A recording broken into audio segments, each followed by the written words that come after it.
देखिए यहाँ पर दो ट्रेनें हैं ए और बी, वो एक दूसरे को पार करते 18 सेकंड और विपरीत दिशाओं में चलती है। एक की गति 72 किलोमीटर, दूसरी गति 24 किलोमीटर घंटा है। एक ट्रेन की लंबाई जो है वो बी ट्रेन से 170 मीटर कम। इन शर्तों के आधार पर हमें क्या क्या ज्ञात किया जा सकता है। इसमें 4 शर्तें दी गई है। ट्रेन की लंबाई ज्ञात की जा सकती नहीं जा सकती है। ट्रेन बी द्वारा एक पोल को पार करने में लगने वाला समय कितना है। ट्रेन ए द्वारा 233 मीटर की लंबाई के प्लेटफॉर्म को क्रॉस करने में कितना समय लगेगा और दोनों ट्रेनों के बीच में आपस की प्रारंभिक दूरी क्या है। देखिए यहाँ पर दिया गया है कि ट्रेन बी की लंबाई है अक्ष है, मान लेते हैं हम ट्रेन बी की लंबाई है वो बराबर अक्ष है और ट्रेन ए की लंबाई क्या है 170 कम है, इसलिए अक्ष माइनस 170 मीटर है। ठीक है, ये ट्रेन ए की लंबाई है और ये ट्रेन बी की लंबाई है। देखिए स्पीड क्या है। स्पीड ट्रेन ए की जो स्पीड है वो है 72 किलोमीटर प्रति घंटा। ठीक है, किलोमीटर आवर। या हमको यूं कह सकते हैं कि इसको क्योंकि ये 18 सेकंड में क्रॉस करती है तो सेकंड से बनाएंगे इसको ताकि आसानी रहेगी। तो 72 किलोमीटर का कितना मीटर होता है आपको पता है। 1 किलोमीटर में 1000 मीटर होते हैं, इसलिए 72,000 मीटर हो गए। 1 घंटे में कितने सेकंड होती है 60 मिनट और 60 मिनट में 60 सेकंड, यानी 60 गुणा 60।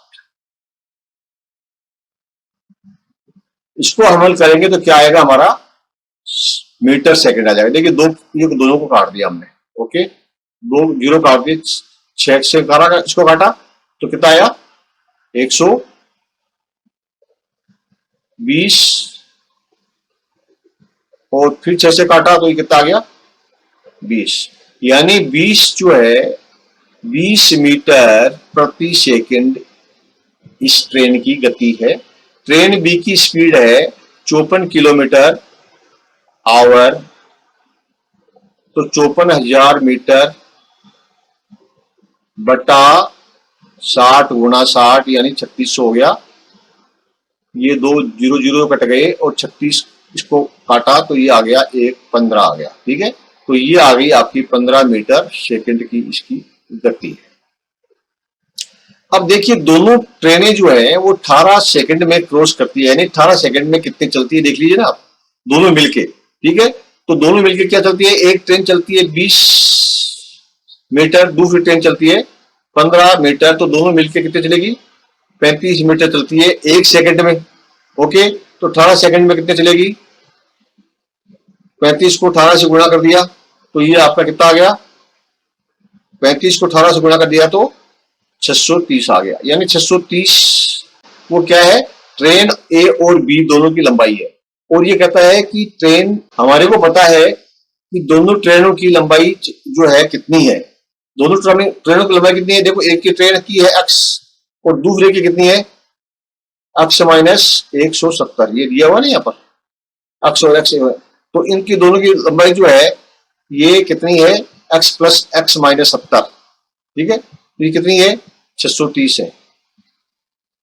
हम यूं कह सकते हैं कि 2x, ठीक है, 2x बराबर क्या है 630 प्लस 170, यानी कि 2x बराबर 800 हो गई। ठीक है, 2x बराबर है 800, तो 1x बराबर कितना हो गया 400। हमें पता लग गई कि ट्रेन बी की लंबाई 400 है। जब ट्रेन बी की लंबाई हमें पता लग गई 400 है तो ट्रेन ए की कितनी होगी, इससे ये तो होगी ट्रेन बी की, तो ट्रेन ए की कितनी होगी, इससे 170 मीटर कम होगी, यानी ट्रेन ए की लंबाई जो है वो 230 मीटर होगी। ओके, देखिए इसमें क्या क्या क्या ट्रेन की लंबाई हमको पता लगी। ये जो आंसर जो दिया है यहाँ क्या है, हमको ट्रेन ए की लंबाई पता लगी। ट्रेन बी द्वारा एक पोल को पार करने में लगने वाला समय, हमें ट्रेन बी की लंबाई भी पता है, उसकी स्पीड भी पता है। ठीक है, इसीलिए हम आसानी से पार पता कर सकते हैं। कोई भी दूरी जो है, कोई भी पोल की, एक पोल से दूसरे पोल की दूरी अगर हमें दी हुई हो, ठीक है, तो हमें पार पता कर सकते हैं। ओके, आसानी से। या एक डब्बे को दूसरे डब्बे से पार करने में कितना टाइम लगेगा वो भी आसानी से पता कर सकते हैं। देखिए ट्रेन ए द्वारा 233 मीटर की लंबाई के प्लेटफॉर्म को क्रॉस करने में कितना समय लगा, इसको भी निकाल सकते हैं आराम से, आसानी से निकाल सकते हैं। क्योंकि हमें पता है कि इसकी स्पीड कितनी है, 230 मीटर है ट्रेन ए की लंबाई, और प्लेटफॉर्म की लंबाई कितनी है, प्लेटफॉर्म की लंबाई है, इसमें दिया हुआ है 233 मीटर। ओके, तो 233 और 230 कितना हो गया, 463 मीटर लंबाई है, और इसकी स्पीड क्या है, ट्रेन ए की 20, तो 463 में 20 का भाग देंगे तो जो रिजल्ट आपका आएगा वो आ जाएगी आपकी इसकी प्लेटफॉर्म को क्रॉस करने की समय। तो इसको हम प्राप्त कर सकते हैं। ओके, अब देखिए आपका क्या, दोनों ट्रेनों के बीच की आरंभिक दूरी, ये देखिए ट्रेन जब स्टार्ट हुई थी तब उनके बीच में कितनी डिस्टेंस थी। अब ये इसमें प्रश्न में कहीं भी ऐसा कुछ आया नहीं जिसके आधार पर हम इसको पता कर सकते हैं, इसीलिए इसको हम प्राप्त नहीं कर सकते। आप देख लीजिए अगर कर सकते हो तो। मुझे तो कहीं नजर नहीं आया इन दोनों की ट्रेनिंग की प्रारंभिक दूरी के बारे में कोई भी क्लू इसके अंदर दिया गया है। इसलिए हम क्या करेंगे, यहाँ पर ये तीनों सही है, ए बी सी, ठीक है, अर्थात इसमें जो है आपका आंसर क्या आएगा, ये बी है ना, ये ए बी और सी सही है। ए से काम नहीं चलेगा, बी सी डी भी गलत है, ये भी गलत है, ये भी गलत है। आशा है आपको प्रश्न अच्छी तरह से समझ में आ गया होगा। गुड लक, धन्यवाद। मन में है विश्वास, पूरा है विश्वास, हम होंगे कामयाब, हम होंगे कामयाब।